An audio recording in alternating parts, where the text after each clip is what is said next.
हिकु सादो फोटू ऐं कैपकट उनखे ज़िंदा माण्हू बनाए छॾियो ऐं उहो बि हिकु स्ट्रॉन्ग। सो ही AI वीडियो असां ओनली कैपकट ते ठाही आहे। सो दोस्तो ही तव्हांखे सेखारियां थो सिर्फ़ 2 मिंटनि जे अंदरि, ऐं तव्हांखे गुज़ारिश आहे त वीडियो एंड ताईं ॾिसो।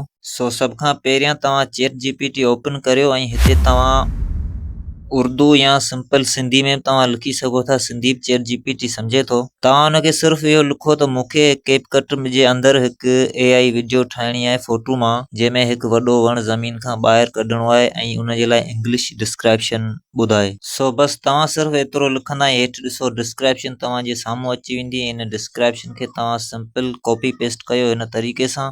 देन उनखां पोइ तव्हां वापसि अचो कैपकट जे अंदरि ऐं पंहिंजो प्रोजेक्ट में हिकु फोटू ऐड करियो। उनखां पोइ तव्हांखे हिते AI वीडियो ऑप्शन मिलंदो, हुन ते क्लिक करियो।